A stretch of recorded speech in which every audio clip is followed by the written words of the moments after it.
Mystic Ascension, Part 1, Malkuth You Are Here. The supporting Mystic Ascension Handbook is available as a free downloadable PDF from the traditionalclinic.com website. Download it there and keep up with us on these tutorials. Malkuth is the dimension of matter, manifest into creation. This is where we humans incarnate. Malkuth is everything in this earthly tangible form. It is where we vacillate between mundane experience and optimum achievements. Our actions and experiences here have a considerable impact on us, physically, intellectually, and spiritually. Malkuth is where we find Maya, which is the delusion of individuality and sense of divorce from the divine, creator principle, or God. Exercises such as these we are undertaking can be utilized to reclaim that unity and oneness with the divine. There is much here in Malkuth to distract us from our quest to reclaim divine consciousness. Each incarnation is intended to bring us closer to our goal of returning to the cosmic source or God by providing us with the opportunities to develop areas of our psycho-spiritual constitutions. The gift of Malkuth is the practical opportunities to improve ourselves on the most grounded of levels. Malkuth is the realm of tutelage and learning. It can be of great spiritual benefit, especially when negative experiences are viewed in terms of nullifying one's own karma. The tarot corresponds with the 4 tens, and this is the magical number of Malkuth, and the sacred vibration that attunes you with this dimension is the musical note of A, sustained. On the Tree of Life representation map, there are 10 sephirah consisting of 3 pillars or roots of ascension to divine consciousness in Ke'ether. The Arth, the dimension of non-existence, has no number. If we travel up the middle path, it is called the ascetic route. Ascetics believe we must conquer Malkuth by transcending the materialistic cravings that Malkuth engenders, by quieting its noise, so that the mind becomes free to focus on celestial meditations. However, there are 2 other routes to take. Ascending up the right-hand pillar, which includes Netzach, Chesed, and Chokhmah, is called the Orphic path, and it is the journey of the hedonist, seeking wisdom through the paths of excess. It is the path in which music, dance, and revelry lead to expansions of consciousness. Then there is the left-hand pillar or route, travelling up through Hod, Cheberah, and Binah, which is known as the Hermetic path. Here we find those who follow an intellectual approach to seeking enlightenment and unity with the creator principle or God. The fundamental objective of Malkuth is to recall a truth that lies hidden in all our soul memories, which is that we are not merely flesh and blood, but also that we are sparks of divine consciousness. Once you truly perceive this, one's natural impulse is to aspire to ascend. This ascent process should end in the unification of your personality and soul into the mind of God in Ke'ether, where we can also become entranced in divine love. Our study of the Tree of Life here in Malkuth, Part 1, is not to be considered an advancement in the journey, but merely that there is a journey, and this part is its preparation. One of the challenges of Malkuth is to learn to rise above the vices and illusions with which we are distracted at this base level of existence. The mystic, magician, or Kabbalist must learn to work with many different consciousnesses to be found in various sephirah. We must also learn to become conversant with these various life forms and entities. For what is perfectly natural to one plane would be completely strange to us here from Malkuth. We must be able to exist in more than one set of circumstances. Active discrimination is essential. So is grounding. On the physical plane, it is absolutely necessary in magical practices. Without being earthed, it becomes difficult to perform magic of any kind, because shoes or headgear block off the flows of chi through you. So remove them, as well as any tight-fitting clothing which may restrict your energy flow. When planning on journeying up into the Tree of Life, it is best to do so from a safe and sacred space, centered here in Malkuth. If possible, prepare a space in which you can stand, sit, kneel, or lie in meditation. Ground yourself and make your circle out of rope, salt, or magical light, whatever works best for you. To cast a circle out of light, we begin by standing center and pointing at the ground on the perimeter of where the circle will be.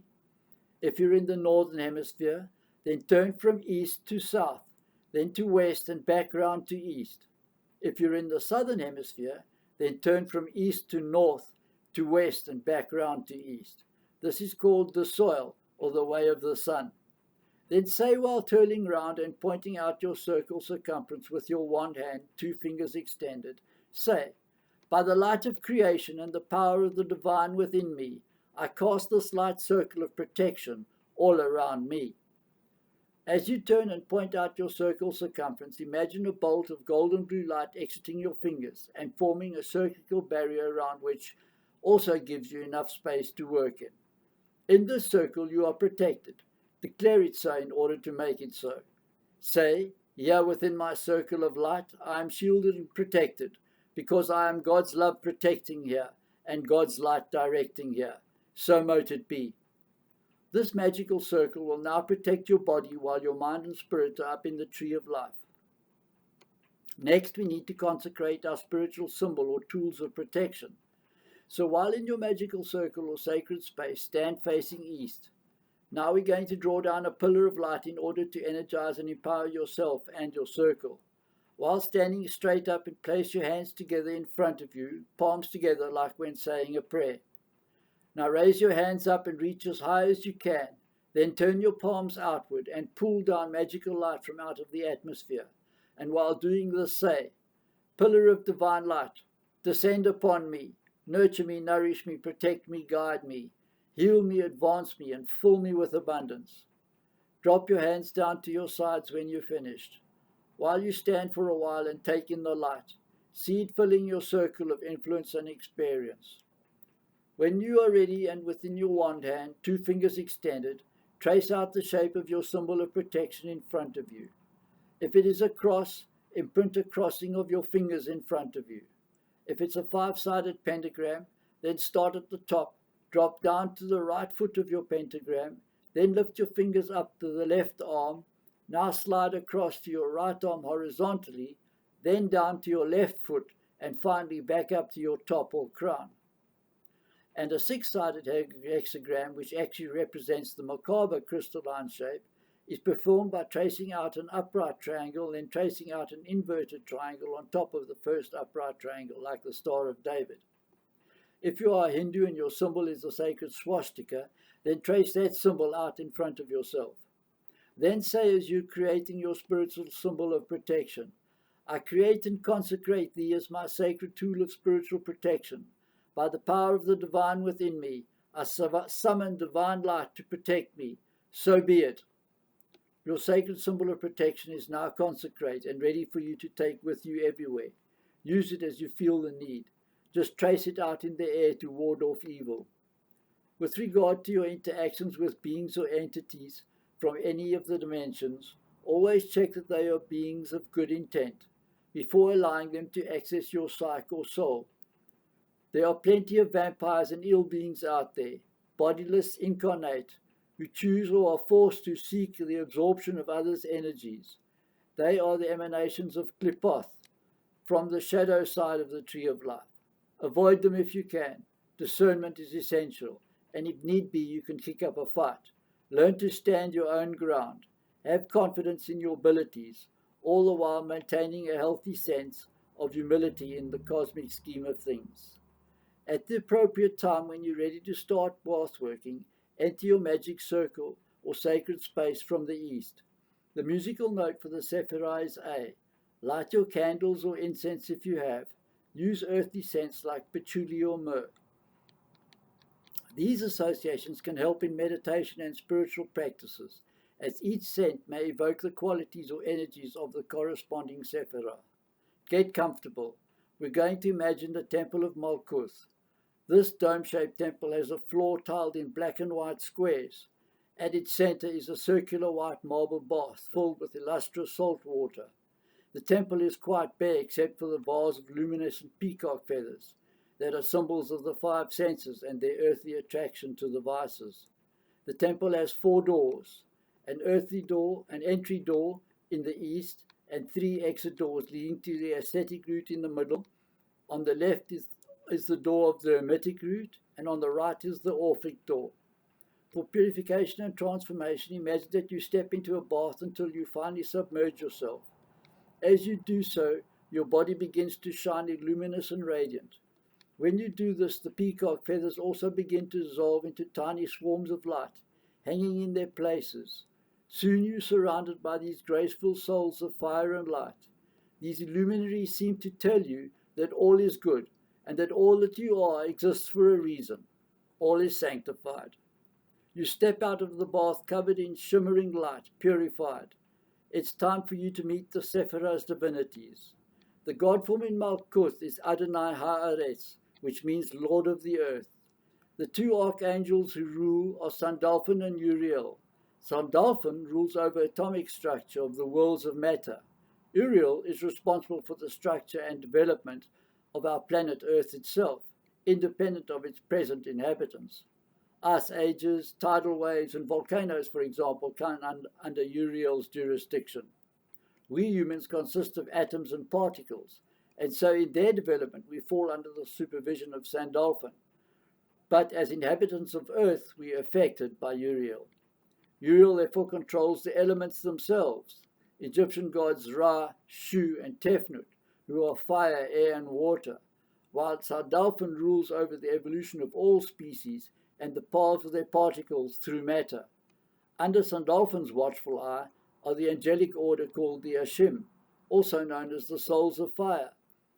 This fire relates to the spark of divine consciousness in each atom or material building block. These sparks of consciousness of intelligent potential often appear as flames in the various levels. Under Uriel's direction are the angelic order of the cherubim, who represent the earth elements. Other gods which you may invoke here are Nephthys, Demeter, Ceres, Nerthus, Ganesha, Zaka, Ashira, Oko.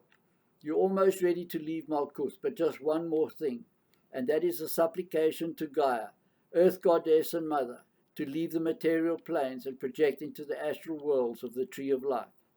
You stand alone in the temple of Malkuth.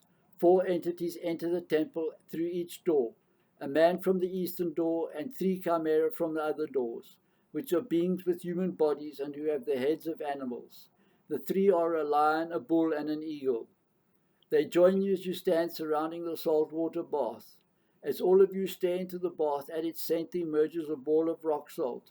All of your gazes fall upon this crystalline structure, and as you do so, the ball of salt rises into a pillar, which transforms into a female form. She introduces herself to you as Gaia, the Earth Goddess. She is, of course, the embodiment of the planet on which we are based and need her permission to continue. You ask her, Gaia, Earth Mother, may I proceed to journey up into the astral tree of life and light? If she smiles on you and bids you to continue, then you are free to go ahead and travel up into the tree of life. However, if she does not offer you encouragement, then it may not be best for you to continue at this point in time. Pause your path working until the planes and planets are more favorably aligned. When you are ready to exit Malkuth, say, here I stand in Malkuth, aspiring to God in Keether. Let the cosmic intelligence activate my spirit, and let my spirit activate my mind, and let my mind activate my body. So mote it be. Stand 10 times on the floor to conclude the exercise. Now you're ready to begin path working up into the tree of life. Join us for our next lesson in Mystic Ascension Part 2, traveling to Yesod. Please like, share, and subscribe with the links below. Merry part till we meet next time.